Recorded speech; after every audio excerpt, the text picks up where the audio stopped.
പ്രിയപ്പെട്ടവരെ, reporter breaking. YouTuber Rajan ജോസഫിനെ മർദ്ദിക്കാൻ ശ്രമിച്ച പ്രതികളെ പിടികൂടാതെ അടൂർ പോലീസ്. രാഹുൽ മാങ്കൂട്ടത്തിലിന്റെ അനുയായി ഫെന്നി നൈനാനും സംഘവുമാണ് മർദ്ദിക്കാൻ ശ്രമിച്ചത്. പോലീസ് ജീപ്പിനുള്ളിൽ നിന്ന് രാജൻ ജോസഫിനെ പിടിച്ചിറക്കിയാണ് മർദ്ദിക്കാൻ ശ്രമിച്ചത്. സംഘർഷത്തിൽ പോലീസുകാരന് പരിക്കേറ്റിരുന്നു. കണ്ടാലറിയാവുന്ന 20 പേർക്കെതിരെ കേസെടുത്തിട്ടും അറസ്റ്റ് ചെയ്തിട്ടില്ല. പ്രവീൺ പുരുഷോത്തമനാണ്. പ്രവീൺ പുരുഷോത്തമൻ, പരിക്കേറ്റ പോലീസുകാരന്റെ മൂക്കിലെങ്ങാണ്ടാണ് പരിക്കേറ്റതെന്നാണ് പറയുന്നത്. അങ്ങനെയാണെങ്കിൽ അത് വധശ്രമത്തിന് പോലുമുള്ള കേസിടേണ്ട വകുപ്പാണ്. എന്നിട്ടും പോലീസ് ഈ സംഘത്തെ അറസ്റ്റ് ചെയ്യുന്നില്ല എന്നുള്ള വിവരമാണ് ഇപ്പോൾ വരുന്നത്. അതെന്തുകൊണ്ടാണ് പ്രവീൺ പുരുഷോത്തമൻ?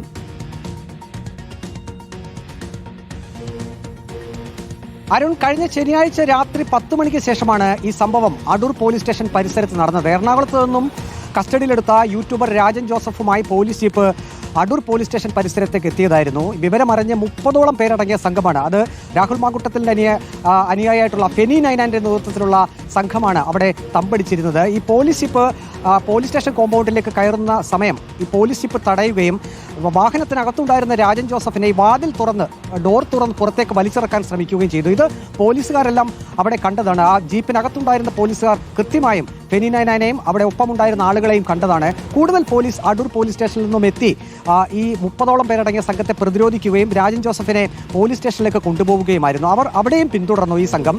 അതിന് ഏറെ പണിപ്പെട്ടാണ് പോലീസ് സംഘം രാജൻ ജോസഫിനെ പോലീസ് സ്റ്റേഷനകത്തേക്ക് കൊണ്ടുപോയത്. അപ്പോൾ കണ്ടാലറിയാവുന്ന 20 പേർക്കെതിരെ മാത്രം ഒരു കേസ് എടുത്തിരിക്കുന്നു.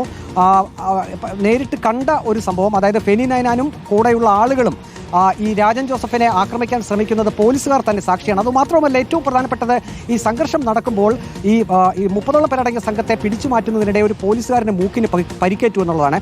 അത് അരുൺ നേരത്തെ സൂചിപ്പിച്ചതുപോലെ തന്നെ കൊലപാതക ശ്രമം ആ വകുപ്പ് ഉൾപ്പെടുത്തിക്കൊണ്ട് കേസ് രജിസ്റ്റർ ചെയ്യേണ്ടതാണ്.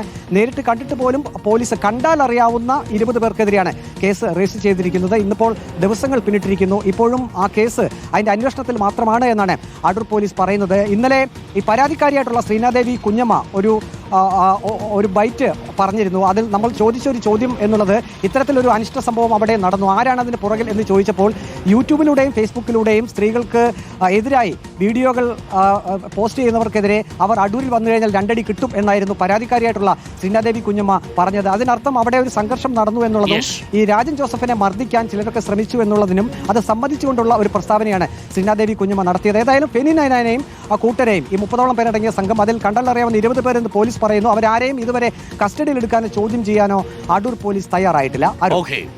പ്രവീൺ പുരുഷോത്തമനാണ് വിവരങ്ങൾ നൽകിയത്.